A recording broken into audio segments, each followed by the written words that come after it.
Hello Sagittarius, welcome to Guru माइंडी tarot. और ये reading है 18 अगस्त से लेके 24 अगस्त तक की। तो चलिए देखते हैं आपके लिए क्या मैसेजेस है इस वीक में एंड आप क्या एक्सपेक्ट कर सकते हैं लव में। Messages for Sagittarius.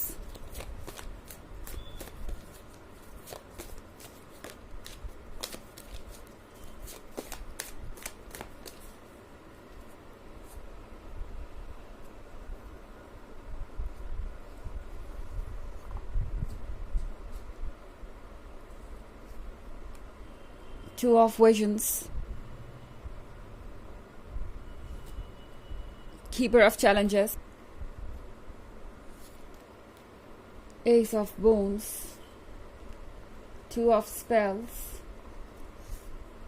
and Six of Visions. Okay, तो हमारे पास है Five of Visions. Five of Visions के साथ Sagittarius. I think किसी को यकीन ही नहीं था कि आपके जैसा कोई पर्सन भी उन्हें मिल सकता है। ओके, अब आप इस कार्ड को देखें तो ये फ्रॉग एंड द प्रिंसेस की कहानी की तरह है एंड यही इस पर्सन की सिचुएशन है। आप जिसके भी साथ रिलेशनशिप में है सजिटेरियस, उस पर्सन को लगता है कि आप डेफिनेटली एक अलग ही लेवल पे हैं। आप उनसे ज़्यादा सोफिस्टिकेटेड है, आप उनसे ज़्यादा ब्यूटीफुल है, आप उनसे ज़्यादा कॉन्फिडेंट है और हर हाल में आप उनसे कई बेहतर हैं। आपके सामने ये पर्सन खुद को इस फ्रॉक की तरह महसूस करता है बट डेफिनेटली आपसे बहुत मोटिवेटेड भी है। इनकी आंखों में एक सपना है। ओके, और वो सपना ये है कि एक ना एक दिन तो वो आपके लायक बन ही जाएंगे, एक ना एक दिन तो वो इस प्रिंसेस के लिए प्रिंस बन ही जाएंगे। तो डेफिनेटली इस पर्सन को ऐसा लगता है कि आप उनसे यूं ही नहीं मिले। आपका उनसे मिलना एक इत्तेफाक नहीं है, ये डेस्टिनी है। जैसे कि इस प्रिंसेस के पास ये बॉल थी और वो गोल्डन बॉल कहीं गिर गई और वो फॉलो करते करते इस फ्रॉक तक पहुंच गई। तो इस पर्सन को लगता है कि आप दोनों की लव स्टोरी कोई सिंपल चीज़ नहीं है, कोई सिंपल स्टोरी नहीं है। आप यूं ही नहीं मिले और इसके पीछे बहुत सारे रीजंस हैं। कीपर ऑफ चैलेंजेस के साथ इस पर्सन को लगता है जैसे कि वो आपको पा सकते हैं। ये पर्सन गिव अप नहीं करना चाहता इस रिलेशनशिप पे। इस पर्सन को ऐसा लगता है कि उन्हें आपको प्रूव करने की ज़रूरत है कि वो आपके लायक हैं। तो चाहे आप कुछ कह रहे हो ना कह रहे हो, कर रहे हो ना कर रहे हो सजिटेरियस, ये पर्सन लगातार अपने आप को आपसे कंपेयर किया जा रहा है। एक अलग ही दुनिया में है। इनके दिमाग के अंदर क्या चल रहा है उसका आइडिया भी आपको नहीं होगा। ये पर्सन लगातार आपसे कंपटीशन कर रहा है। ओके, लवर की तरह तो ये आपको देखते ही हैं बट इनके दिमाग में एक बहुत स्ट्रिक्ट कंपटीशन चल रहा है और वो कंपटीशन है आपके पास आने के बारे में, आपके क्लोज आने के बारे में।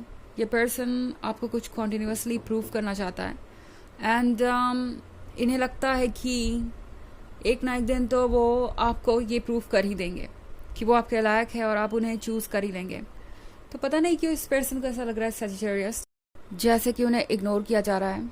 इस पर्सन को लग रहा है कि जितना अटेंशन उन्हें चाहिए आपसे उतना मिल नहीं पा रहा। ये ज़रूरी नहीं कि आप उन्हें इग्नोर ही कर रहे हो या आप उन्हें किसी वजह से अवॉइड कर रहे हो, पर जितना अटेंशन उनको आपसे चाहिए उतना नहीं मिल पा रहा। तो ये पर्सन कुछ ज़्यादा ही सोच रहा है, ओवर थिंकिंग में बार बार खो जाता है और सोचने लगता है जैसे कि वो आपके लायक नहीं है और इंटेंशनली शायद आप उन्हें अवॉइड कर रहे हैं या आपको कुछ और ज़्यादा चाहिए। तो इस पर्सन ने आपको एक चैलेंज के तौर पे देखना शुरू कर दिया है। उन्हें लगता है कि आप एक ट्रॉफी है या आप एक गिफ्ट है जिसे उन्हें जीतना है और उन्हें कुछ ना कुछ प्रूव करना पड़ेगा। टू ऑफ स्पेल्स के साथ ये है लगातार कोशिश करने के बारे में। सजिटेरियस, ये पर्सन हार नहीं मानने वाला। ओके, ये पर्सन आपको बार बार अप्रोच करता रहेगा, बार बार आपको ये फील कराता रहेगा कि वो आप पे कितने इंटरेस्टेड हैं। ये पर्सन चाहता है कि आप दोनों के बीच वही फायर क्रिएट हो जिसका ये सपना देखते हैं। ये पर्सन चाहता है कि आप दोनों और क्लोज आएँ जल्द से जल्द। तो ये पर्सन लगता है कि बस ट्रायल एंड एरर मेथड से आगे बढ़ रहा है।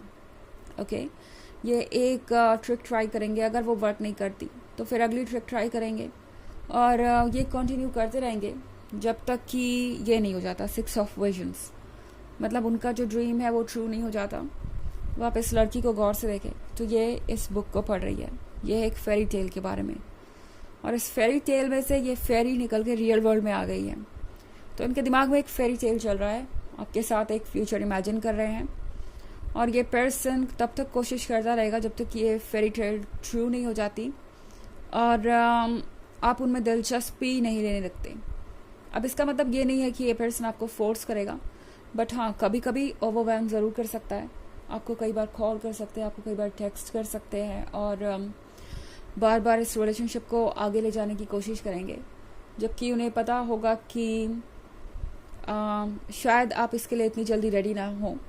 पुश नहीं करेंगे, मगर किसी चीज़ को टेस्ट करने से पीछे नहीं हटेंगे। चलो देखते हैं क्या के सजिटेरियस क्या कहते हैं मुझे, या क्या उनका अप्रोच होता है। तो अपने थॉट्स को तो ज़रूर एक्सप्रेस करेंगे, और ये चीज़ आपको थोड़ा सा ओवरवेल्म कर सकती है। आपको ऐसा लग सकता है जैसे ये पर्सन किसी चीज़ के लिए आपको पुश कर रहा हो। हालांकि ये एक जनरल रीडिंग है ऑफ कोर्स, तो ये सबसे रेजोनेट नहीं होगी। एनर्जी रिवर्स हो सकती है अगर आप क्रॉस वॉचर हैं। इसके अलावा अगर आप पिछले वीक की रीडिंग या ईयरली रीडिंग देखना चाहें तो उसका लिंक आपको डिस्क्रिप्शन बॉक्स में मिल जाएगा हमेशा की तरह। चलिए आगे बढ़ते हैं और देखते हैं कि और क्या मैसेजेस हैं आपके लिए Sagittarius. Weaver of challenges, the folly, eight of visions, the forge, seeker of spells. Okay, तो हमारे पास है यहाँ पे weaver of challenges. Weaver of challenges के साथ ये पर्सन आपके लिए सिचुएशन थोड़ी कॉम्प्लिकेटेड तो बना देगा, और आपके सामने बहुत सारे चैलेंजेस पोज कर सकता है। बहुत सारी चीज़ें ऐसी हो सकती है जो आपको कंफ्यूज कर दे। आपको समझ ही नहीं आएगा कि आप इस पर्सन के प्रपोजल पे कैसे रिएक्ट करें, या जो कुछ भी ये कह रहे हैं, सजेस्ट कर रहे हैं, उस पर आप कैसे रिएक्ट करें। ऑब्स्टेकल्स बहुत सारे हो सकते हैं, और ये ऑब्स्टेकल्स इस रिलेशनशिप को मुश्किल बना सकते हैं। आपको ऐसा लगेगा कि अगर आप इनसे टाइम मांगते हैं या इन्हें वेट करने को कहते हैं तो आप इन्हें हर्ट कर देंगे, बट ये आपकी जिम्मेदारी नहीं है कि आप इतना सोचें। ओके, आपको इस वक्त ये सोचना चाहिए कि आपके लिए क्या सही है और आप किस चीज़ में कंफर्टेबल हैं, क्योंकि अनकंफर्टेबल रहेंगे तो आप वैसे भी इस लंबी जर्नी को कंटिन्यू नहीं कर पाएंगे। ये तो बस अभी शुरुआत है, तो आराम से आगे बढ़िए। कोई ज़रूरी नहीं है कि आप खुद को पुश करें, या जो भी आपके सामने आ रहा है आप उसे एक्सेप्ट कर लें। अभी इस रिलेशनशिप को ग्रो करने में वक्त लगेगा, और इस वक्त को आपको देना भी चाहिए। हालांकि द फोली के साथ इस पर्सन के लिए अपनी फीलिंग्स को कंट्रोल करना मुश्किल हो सकता है। इस पर्सन को लगेगा कि जल्द से जल्द सब कुछ हो जाए तो अच्छा है, क्योंकि उन्हें डर भी है कि कहीं वो आपको लूज़ ना कर दें।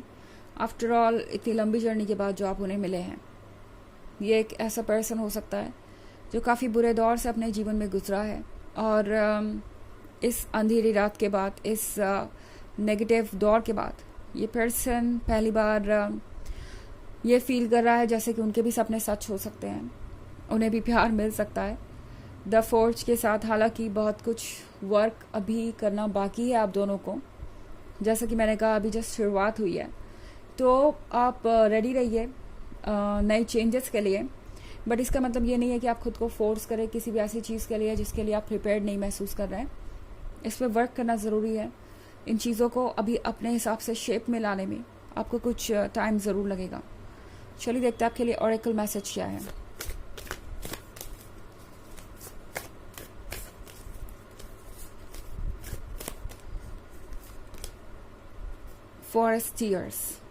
फॉरेस्टियर्स का कार्ड आपसे कह रहा है कि इस वक्त ज़रूरी है कि आप अपनी फीलिंग्स को बाहर निकालें, एंड इसके लिए आपको जो तरीका सही लगे आप वो अपना सकते हैं।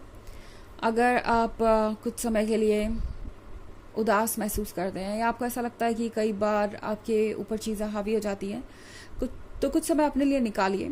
अगर आपको रोने का मन करता है तो आप वो भी कर सकते हैं, इससे आप बेहतर महसूस करेंगे।